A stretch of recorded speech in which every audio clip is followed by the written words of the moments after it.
Sir, இந்த ஆதவ் அர்ஜுன் பொதுக்குழுவில், விஜய் கட்சியினுடைய பொதுக்குழுவில் பாஜகனுடைய மாநில தலைவரை பற்றி பேசலாம். என்ன தெரியும் அர்ஜுன் ஆதவுக்கு? யார் அவர்? ஒரு லாட்டரி வியாபாரினுடைய மருமகன். ஏழை எளிய மக்களை சுரண்டி கொள்ளையடிக்கின்ற லாட்டரியில் வருகின்ற வருமானத்தை வைத்து வீடு வசதிகளை பெருக்கிக் கொண்ட ஒருவருடைய மருமகன் இந்த ஆதவ் அர்ஜுன். ஆரம்பத்தில் திமுக வந்தார். அங்கே ஏசிக்குள்ளே உட்காந்துட்டு டைரக்ஷன் பண்ணிட்டு இருந்தார். அங்கே பருப்பு வேகலை, அங்கேருந்து அடிச்சு வரைக்கிட்டாங்க. அங்கேருந்து உடனே விடுதலை சிறுத்தை கட்சிக்கு வந்தார். அங்கேயும் ஒன்றும் அவர் நினைச்ச மாதிரி ஒன்றும் செயல்படுத்த முடியல, பண்ண முடியல. தம்பி கிளம்புன்னு அவங்களுடைய கட்சிக்காரங்களாம் சேர்ந்து அவரை விரட்டி விட்டவங்க. அங்கேருந்து ஓடி போனவர் தான் விஜய் கட்சியில் போய் ஜாயின் பண்ணார். கட்சியில் சேர்ந்து ஒரு 1.5 மாதம் 2 வருஷம் இருக்கும், 2 மாதம் இருக்கும். அதுக்குள்ளே என்ன பேச்சு பேசுகிறான் அந்த ஆள்? என்ன பேசுகிறான் அந்த ஆள்? மென்டல் மாதிரி பேசுகிறான். ஒரு தேசிய கட்சியினுடைய ஒரு மாநில தலைவரை என்ன வார்த்தையில் பயன்படுத்துகிறான்? மிஸ்டர் ஆதவ், உங்களுக்கு என்ன தெரியும்?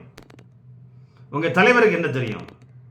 ஒரு படத்துக்கு 300 கோடி 400 கோடி காசு தான் வாங்குறா தவிர ஏழை எளிய மக்கள் ஏதாவது பண்ணிருக்கிறாரா? ஒரு ட்ரஸ்ட் வச்சுருக்கிறாரா? ஒரு அறக்கட்டளை வச்சுருக்கிறதா? ஒரு சங்கம் இருக்கிறதா? ஏழை எளிய மக்களுக்கு ஏதாவது உதவி செய்திருக்கிறாரா? தெருவில் இன்று போராடி இருக்கிறாரா? மக்களுக்காக குரல் கொடுத்திருக்கிறாரா? கட்சி ஆட்சி 1 வருஷத்தில் 3 பொது இடத்துல வந்திருக்கிறார், மூத்த காமிச்சிருக்கிறார். அங்கே வந்து பாசிசம் பாயாசம் பேசுகிறாரு. வேற என்ன தெரியும் உங்களுக்கு? பாயாசம் பாசிசத்தை பற்றி உங்களுக்கு தெரியும், வேற ஒன்றுமே தெரியாது. அண்ணாமலை ஒரு படித்தவர், ஐபிஎஸ் அதிகாரியாக இருந்தவர், அரசு அதிகாரி, மத்திய அரசு அதிகாரி, பொறியியல் படித்தவர், வணிகம் படித்தவர், ஐபிஎஸ் அதிகாரி. அவர்கிட்ட போய் நீ வாலாற்றிய தம்பி, உன் செல்லுபடியாம்மா, உனக்கு பப்ளிஷிட் வேணுமா சொல்லு, பேப்பரில் போடுவோம், பணத்தெல்லாம் வாரி பேப்பரில் போட்டு பப்ளிஷிட் ஆகிக்கும். தேவையில்லாமல் அண்ணாமலையினுடைய வழியில் குறுக்கே வராதில் சிதைந்து விடுவாய், அடிபட்டு போடுவாய். அது ஒரு சிங்கம். ஏழை எளிய மக்களுக்காக களத்தில் நின்று கடந்த 5 ஆண்டுகளாக போராடி கொண்டிருக்கின்ற சிங்கம். உனக்கு என்ன வரலாறு இருக்குது விஜய்க்கு? விஜய்க்கு ஒரு பூத்தில் 4 ஓட்டு இருக்குமா? 4 ஓட்டு இருக்குமா ஐயா உனக்கு? சார், 4 ஓட்டு கூட கிடையாது. உன்னுடைய கட்சியில் இருக்கிறவங்க எல்லாம் 10ஆம் கிளாஸ் படிக்கிற பையன், 11ஆம் கிளாஸ் படிக்கிற பையன், 12ஆம் கிளாஸ் படிக்கிற பையன். ஓட்டு போட ஓட்டு இல்லாத பையன்தான், சிறுவர்களை தான் உன் கட்சியில் இருக்கிறான். விஜய் விஜய் விஜய் ஒன்றும் பருப்பு வகாது ஐயா, ஒன்றும் பருப்பு வகாது. ஒரு பூத்துக்கு 4 ஓட்டு. டோட்டலாக 2024 நடைபெறுகின்ற சட்டமன்ற பொது தேர்தலில் 3% கூட உன்னால் தாங்க முடியாது. மொத்தமாக வாஷ் அவுட் ஆகும். எப்படி நடிகர் சிவாஜி கணேசன் அரசியலில் ஆரம்பித்து அரசியல் விட்டு வெளியே போனாரோ, திரு டி ராஜேந்திர அவர்கள் அரசியல் கட்சி ஆரம்பித்து விட்டு அவரால் ஜெயிக்க முடியாமல் தோற்று போனாரோ, திரு கே பாக்கியராஜ் அவர்களும் அரசியல் கட்சியை ஆரம்பித்து திரு எம்ஜிஆருடைய வாரிசு என்று தன்னை பிரகடனப்படுத்தி ஒன்றுமில்லாமல் தெரிவித்து கொண்டிருக்கிறார். அரசியல் இல்லாமல் தோற்றுவிட்டார்கள். ஏன் அண்டை மாநிலான ஆந்திராவினுடைய சூப்பர் ஸ்டாரா என்று கருதப்படுகின்ற சிரஞ்சீவி என்னானார்? கட்சி ஆரம்பிச்சார், காணாம போயிட்டார், ஓடி போயிட்டார், ஒழிச்சுக்கிட்டார். படமும் இல்லை, அரசியலும் இல்லை, டோட்டல் ஃபீல்டில் இல்லை, அவுட் ஆஃப் ஃபீல்ட் ஆயிட்டார். நம்முடைய நடிகர் மக்கள் நீதி மையம் என்ன ஆரம்பிச்சாரு? அவரும் காணும், ஃபீல்டில் இல்லை, அவுட் ஆஃப் த பிக்சர். 2021 நின்னாரு, தோத்தாரு, காணும். இப்போ ராஜ்யசபா எம்பிக்காக திராவிட முன்னேற்ற கழகத்தினுடைய அறிவாலயத்தினுடைய கேட்டில் உட்கார்ந்துருக்கிறார். எப்பொழுது முதலமைச்சர் வருவார், எப்பொழுது துணை முதலமைச்சர் எழுந்து கும்பிடு போடுறதுக்காக திரு கமலஹாசன் அவர்கள் அண்ணா அறிவாலயத்தில் காத்திருக்கிறார். அதே நிலைமை தான் 2026 விஜயனுடைய கட்சிக்கும் விஜய்க்கும் ஏற்படும். ஒரு பூத்தில் 4 ஓட்டு தான் அவங்களுக்கு வரும். 3% தாண்டவே மாட்டேங்க. ஏன்னா அது ஓட்டு கிடையாது. 10ஆம் கிளாஸ் பையன் இப்படி ஓட்டு போடுவான், இப்படி ஓட்டு இருக்குது. 18 வயசு ஆகணுமே. 18 வயசு எத்தனை பேர் இருக்காங்க? அந்த 4 பேர் தான் பூத்துக்கு 4 தான் கண்ணா. நீ என்ன அலட்டுற, என்ன ஓட்டு ஓட்டுற? ஒரு படத்துக்கு காசு வாங்கி சம்பாதிச்சுட்டு இப்போ தமிழ்நாட்டை ஆட்டையை போடுறதுக்கு, ஆட்சியை பிடிக்கிறதுக்கு 1 வருஷத்தில் நீ ஆட்சியை பிடிச்சி முதலமைச்சர் ஆகிடுவீங்களா? பாஜக என்ன தெரியுமா? பல தலைவர்களை கண்ட கட்சி.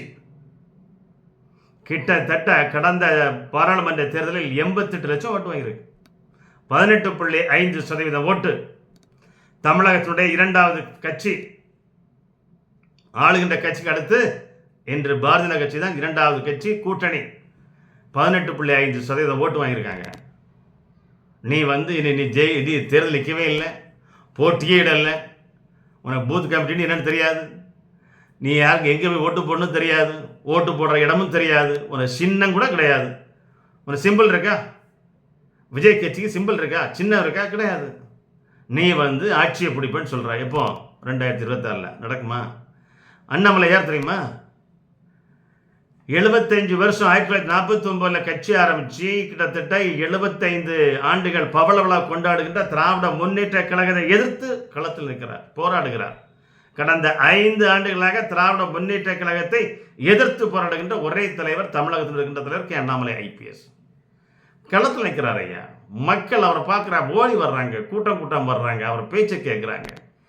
24 மணி நேரமும் அவருடைய பேட்டி ஏதோ ஒரு சேனலில், ஏதோ ஒரு டிவியில், ஏதோ ஒரு யூடியூப்பில் போயிட்டே இருக்கு. ஐயா, ஏழை எளிய மக்கள், பெண்கள், தாய்மார்கள், படித்தவர்கள் எல்லா வீட்லேயும் எல்லா கையிலையும் செல்ஃபோன் இருக்குது. அண்ணாமலை என்ன சொல்லுகிறார், என்ன பேசுகிறார், இன்று என்ன சொல்லியிருக்கிறார்னு ஒவ்வொருத்தரும் அண்ணாமலை பின்னாடி வந்திருக்காங்க. நீ அண்ணாமலையை பற்றி அப்படி இப்படின்னு சொல்கிறிய, உனக்கு நாக்கில் சனி தானே பிடிச்சிருக்கு. இனி பேசுவியா நீ? உனக்கு மீடியா வெளிச்சம் வேணும் அண்ணாமலை இப்படி பேசுவியா? அண்ணாமலை தூசு கூட வரமாட்டாயா. அண்ணாமலையுடைய போராட்டம் தெரியுமா? அண்ணாமலையுடைய போராட்டம் தெரியுமா? திராவிட முன்னேற்ற கழகத்தை ஓட விட்டுருக்கிறார். ஆர்எஸ் பாரதி ஒரு தெரிந்தால் தெரியுமா? என்ன சொன்னார் முதல்ல? ஒவ்வொரு அறிக்கை மேலேயும் அண்ணாமலையை நான் மான நஷ்டஈடு கொடுப்பேன், நீதிமன்றத்திற்கு கொடுவேன். நான் ஒன்றும் வேகல, பருப்பு வரல, எல்லாம் போனி ஆகல, ஓடி போயிட்டார். அண்ணாமலை போய் மைக்கை நீட்டினாலே ஓடி போய்ட்றாரு. செந்தில் பாலாஜி அதே மாதிரி தான், சேகர் பாபு அதே மாதிரி தான், அன்பரசு அப்படி தான், பன்னீர்செல்வம் அப்படி தான், மனோ தங்கராஜ் மொத்தமாக அவுட். அவர் பிக்சர்லேயே கிடையாது, அவரு கத்திட்டு இருந்தார். அந்த அம்மா கீதா ஜீவன், அந்த அமைச்சர் முத்துசாமி எல்லாம் போயிடுச்சாங்க. ரகுபதி ஒன்றும் வேகலையா. எல்லா மினிஸ்டர்களுமே, திராவிட முன்னேற்ற கழகத்தினுடைய சேர்ந்த எல்லா அமைச்சர்களுமே அண்ணாமலை முன்னால் நிற்க முடியாமல் ஓடி ஒழிச்சுக்கிறாங்க. எல்லாம் என்ன சொன்னாங்க? என் தொகுதிக்கு பாருங்கள், எங்களுடைய தொகுதியினுடைய நீங்கள் காலை வைக்க முடியுமா, வெட்டுவன் குத்துவன் சொன்னாங்க. எல்லாரையும் பார்த்தாச்சு. எல்லாருடைய சட்டமன்றத்திற்கும் என் மண் என் மக்கள் என்ற பாத யாத்திரை மூலம் ஒவ்வொரு தெருக்களிலும், ஒவ்வொரு சட்டமன்றத்திலும், தமிழகத்தில் இருக்கிற 234 சட்டமன்றத்திற்கும் அவருடைய கால் படாத இடம் இல்லை, எல்லா இடமும் போயிட்டு வந்தாச்சு. நீ வருஷத்துக்கு ஒரு வருஷம் ஆச்சு, 3 மணி தான் பொதுமக்களை சந்திச்சிருக்கிற, பொது மேடையில் வந்திருக்கிற. நீ ஆட்சியை பிடிப்பேங்கிறிய. 4 ஓட்டு தான் ஒரு பூத்துக்கு. மொத்தமாக பார்த்தா 2026 அடுத்த கமலஹாசனுடைய லிஸ்ட்டு 21 கமலஹாசன் அவுட்டு, 26 விஜய், நடிகர் விஜய், ஜோசப் விஜய் அவுட்டு. முடிஞ்சு போச்சு. நீங்கள் போய் இருக்கிற பணத்தை கொஞ்சம் பணத்தை வச்சு ஆகுங்களாம், ஓட்டு போடாத பசங்களை வச்சுட்டு எதை பேசலாம். வாய்ப்பு இல்லை கண்ணா. 88 லட்சம் வாங்கியிருக்கோம், 88 லட்சம் ஓட்டு. பல சட்டமன்றத்தில் 82 சட்டமன்றத்தில் பிஜேபி 2வது இடம் வந்திருக்கு. இதையே தொடர்கின்ற பட்சத்தில், அண்ணாமலை மீண்டும் தமிழகத்தினுடைய தலைவராக தொடர்கின்ற பட்சத்தில் அவர் ஒன்றும் மாற்ற முடியாது. அவர் தான் அடுத்த தமிழகத்தினுடைய தலைவர். பாஜகவினுடைய 2வது முறை அவர் தான் தலைவராக போகிறார். அடுத்த தமிழகத்தினுடைய முதலமைச்சரும் அவர் தான். பாஜக இல்லாமல் எந்த கூட்டணி தமிழகத்தில் இருக்காதையா. நீ தேவையில்லாமல் நீ வாயை விடுவதோ, தேவையில்லாமல் வார்த்தைகளை பயன்படுத்துவதோ இனிமேல் நீங்கள் பயன்படுத்தக்கூடாது. அதை பாரதிய ஜனதா கட்சியுடைய தொண்டர்கள் யாரும் அனுமதிக்க மாட்டார்கள். பிரச்சனைகள் வேறு மாதிரி போகும், விபரீதங்கள் ஏற்படும். ஆகவே கண்ணா, சும்மா தேவையில்லாமல் அண்ணாமலையை பேசுகிறத இதோட விட்டுரு. பாஜக மிகப்பெரிய வளர்ந்து கொண்டிருக்கின்ற கட்சி. பூத்துலலாம் ஆள் இருக்காங்க. ஒவ்வொரு பூத்துலேயும் 400 ஓட்டு 500 ஓட்டு வந்துடுது, விழுந்துட்டு இருக்குது. பொதுமக்கள் ஆதரவு இருக்குது, மக்களுடைய செல்வாக்கு இருக்கிறது. மக்கள் அண்ணாமலையை தேடுறாங்க, விரும்புகிறாங்க, அடுத்த முதலமைச்சராகிறதுக்கு தயாராக இருக்கிறாங்க.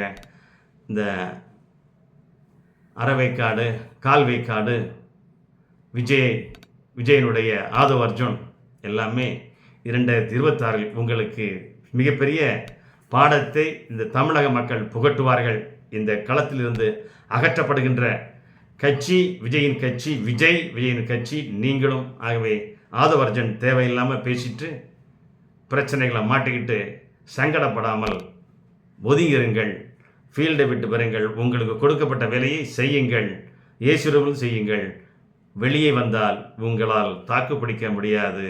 இந்த வெட்ட வெயிலே பாஜக தெருவில் இருந்து போராடுறான், களத்தில் நிற்கிறான், மக்களுக்காக குரல் கொடுக்கிறான். திமுக செய்கின்ற ஊழலை தினம் தினம் அண்ணாமலை வெளியிட்டு கொண்டிருக்கிறார். ஆளுகின்ற கட்சி, பல முறை ஆண்ட கட்சி, ஆண்டு கொண்டிருக்கிற கட்சிக்கு சிம்மசப்பனவர்கள் அண்ணாமலையை பற்றி பேச உனக்கு எந்த தகுதியும் கிடையாது, எந்த திறமையும் கிடையாது, நீ ஒரு மனுஷனும் கிடையாது. நீ லாட்ரி விற்கிறதா லாய்க்கு, அரசியல் லாய்க்கு இல்லை. ஓரம் போ.